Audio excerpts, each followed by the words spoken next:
ازيكم عاملين ايه؟ وحشتوني جدا جدا. فيديو جديد النهارده. طبعا لو اول مره تشوفي قناتي متنسيش تدوسيلي لايك وتسيبيلي اشتراك من كلمه اشتراك اللي تحت الفيديو. يلا بينا نبدا الفيديو بتاعنا. اول حاجه كده بدات كده معاكم الفيديو، حطيت كده طاسه كده على النار، حله كده يعني.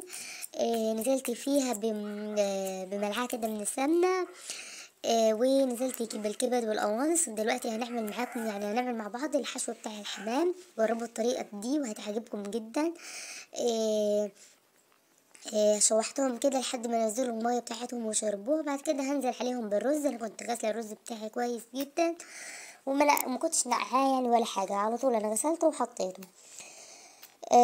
بحب كده اقلب الرز شويه علشان يشرب يعني الميه اللي فيه تتشرب وكده، ما يبقاش كده يعني تبقى الرزايه برزيتها وكده. وكمان علشان اقلبه ويتغلف بالسمنه ومن الخلطه اللي انا حطيتها. انا حطيت فلفل اسود وملعقه كده من القرفه. جربي الحشوه دي وهتدعيله. كمان لو عندك صويا صوص حطي، هيدي لون حلو جدا في الفراخ. عندي كده كان عندي خلطة كده محشي كانت باقية من محشي الكرنب اللي انا كنت عاملاه. طلعتهم وخلطتهم كده بشوية كده من الرز. وبعد كده ما قطعتش عليهم خضرة ولا حاجة، يعني قلت مش مستاهلة وكده، مع انه كان معايا بس كنت مكسلة. حشيت كده الممبار بتاعي. انا كنت غسلاه كويس جدا جدا وكنت نقعاه، بس يعني ما جبتش معاكم الحاجات دي. هنحشي كده الفراخ. بصوا الفرخه دي كده مقطوعه. هجيب خله من بتاعه الاسنان وقفلتها بالشكل ده وحشيتها. وانا كنت برهم لكم ان انا حشيتهم. عندي كده حلتين ميه بتغلي. هنزل كده بالحمام بتاعي الاول. طبعا الحمام بننزله على بطنه مش على ظهره، وبيقلبيه. واهم حاجه يبقى على نار هاديه علشان ما يفكش معاكي. وهنا هنزل بالممبار. برضو الممبار لازم المية بتاعته تكون بتغلي جدا علشان اول ما ينزل في المية يقفل معاكي وما يطلعش الحشو بتاعه. بحب هنزل كده بملعقة كده من الفلفل الاسود وهنا وهنا. وكمان هنزل بورق من اللورة علشان الريحة يعني بيدي طعم كده للشوربة ويشيل اي ريحة زفارة. ونهدي النار على كده زي ما قلت لكم على الحمام والممبار نخلي النار عادي. بس اهم حاجة يعني ايه نخلي بالنا. نخلي بالنا من ايه؟ نخلي بالنا انه زي ما قلت لكم الاهم حاجه ان هي الميه تكون بتغلي. بس هغطي كده الحلل وهسيبه. هنا كان الممبار بتاعي استوى. عايزه اقول لكم الطاسه دي جديده، انا لسه مشترياها، طلبتها كده من امازون. بجد تحفه جدا يا بنات. هي صاج مش جرانيت ولا تيفال ولا اي حاجه، هي صاج ومقاسها كبير. وعايزه اقول لكم سعرها بجد خيال. دي ب182 جنيه. بجد عجبتني جدا ومقاسها كبير جدا، يعني هي الكاميرا مش جايبه الحجم بتاعها بالظبط. بس وهنا الممبار بتاعي بعد ما اتحمر وخد لون يعني ايه طلعته. عايزه اقول لكم كمان الطاسه دي يعني نازل عليها عرض، فانتوا الحقوا يعني لو انتوا حابين تشتروا كده الحقوا العرض وكده. بس وهنا نزلت كده بالحمام علشان كده ايه احمره. بحب ارش عليه كده فلفل اسود علشان يتحمر ويبقى جميل. هنا بوريكم الحمام بتاعي. بصوا ما فكش ولا اي حاجه، والحشو بتاعه بجد خطير. ودي الحمامية كمان اللي كنت عاملاها بالخله ما فكتش ولا سربت رزايه واحده، يكون زي ما هي. وهنا الممبار بتاعي بصوا حمرته وبجد كان خطير. اكلنا وشربنا وخلصنا كل حاجة. تعالوا نعمل كده كوباية قهوة علشان المطبخ بتاعي يضرب يقلب، بجد يضرب يقلب. المواعين متكومة وكله عايز يتغسل، فقلت بصراحة ما فيش حاجة هتظبط لي دماغي غير ان انا اشرب كوباية قهوة واقوم يعني اغسل كل المواعين واظبط الدنيا والرخامات وكله. اول حاجه حطيت كده البن بتاعي. انا بحب اشرب كده قهوه بلبن، ما بحبش اشربها ساده قوي علشان بحسها بتتعبني وكده. شايفين شكل المطبخ؟ كارثه كارثه بكل المقاييس.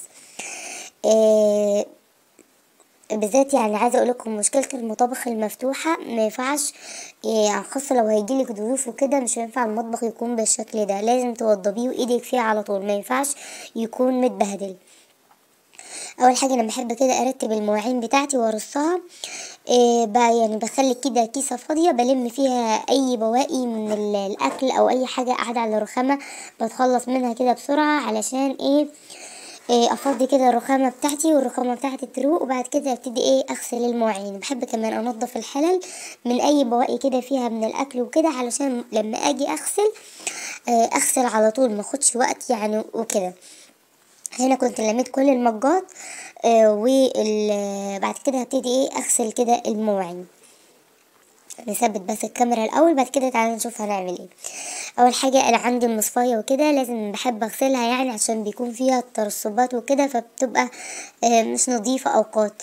فبحب كده لازم ان انا اغسلها كل يوم او كل يومين على حسب يعني استخدامي للمواعين وكده. عايزه اقول لكم لو انت عندك المصفايه اللي بتصفي عليها من غير الصفايه اللي هي الجزء اللي تحت، او من غير الصينيه بتاعتها، خدي بالك الرخامه بتشرب الميه دي. لازم لازم لازم تكون معاكي الصينيه دي، علشان فجاه هتلاقي الرخامه من كتر ما هي بتشرب ميه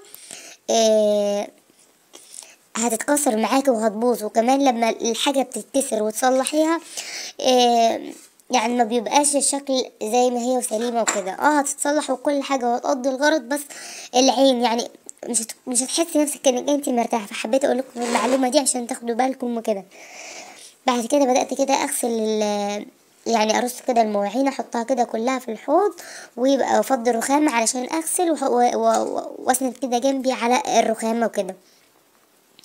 بس انا كمان بحب لما اجي اغسل المواعين بحب احط يعني الصابون وكده. بس بحب احط جنبه لازم او احط جوه العلبة يعني وكده شوية من اللهلوبة، علشان تنضف لي المواعين، بيكون ليها ريحة حلوة كمان.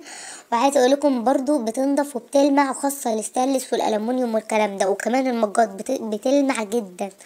فانا لازم بحب ان انا احط شوية كده من اللهلوبة وكده. بس فكمان برضو انا عندي البوتاجاز عاوز يتغسل، لانه برضو كان متبهدل جدا جدا، بس انا ما جبتهوش معاكم يعني ما غسلتوش معاكم، انا غسلته كده لوحدي. بس هوريكم الشكل النهائي هيكون طبعا هفضل اقول لكم فقرة ان المواعين دي بتكون فقرة اعتبريها ان هي فقرة صفاء كده مع نفسك. ادعي لو انت عندك اي مشكلة او عندك اي ظروف صعبة، ادعي ان ربنا يغير لك الظروف دي ويحلها لك. بجد هتلاقي المواعين بتاعتك خلصت بسرعة. وكمان انتي استفدتي ودعيتي، وربنا اكيد هيستجيب لك في يوم من الايام. حتى لو ما استجابلكيش في نفس الوقت، اكيد في يوم من الايام ربنا هيرد عليك ويستجيب. فجأة هتلاقي المواعين بتاعتك خلصت. زي ما انتوا شايفين احنا بنتكلم المواعين بتوعنا خلصوا. دايما برضو بحب ان انا اشطب الحوض بتاعي. وخدي بالك برضو هتلاقي يعني انتوا بتشطبي الحوض لازم تبصي في العين بتاعه الحوض او الفتحه بتاعه الحوض، علشان دايما بيكون فيها بواقي كده ترسبات بتعمل ريحه وحشه في المطبخ جدا. ودايما بنقول الريحه دي جايه من فين وكده، فانت خدي بالك لازم تبصي وتنضفيها كده كويس، علشان الريحه وكده يعني ما تطلعش ريحه. بس بعد كده بحب اشطب يعني نشطف كده المواعين. عايزه اقول لكم المواعين بجد بتنشطني جدا. انا لو عندي اي حاجه بحب ابتدي بالمواعين، علشان بجد بتنشطني جدا. يعني انا لو مكسله من اي حاجه احب كده ادخل عليها المواعين تخليني اجيب كل حاجه كده وراها اشطبها.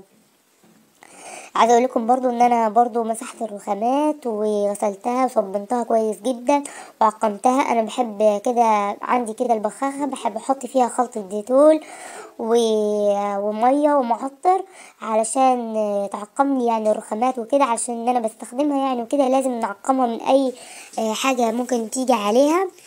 وبحب ارص المواعين بتاعتي واسيبها تتصفى. وعايزه اقول لكم لما باجي اطلعها كده من دولاب المطبخ لازم بديها شطفه كمان، علشان ما اضمنش يعني كده. وهنا بوريكم شكل الرخامه، وده الليمون هخلله يعني معاكم. انا خللته بس عندي كميه تاني برضو، اشتريت كميه تاني هخللها وكده. بس هنا بوريكم المطبخ والبوتاجاز زي ما قلت لكم ان انا غسلته. بس وده كان الفيديو بتاع النهارده.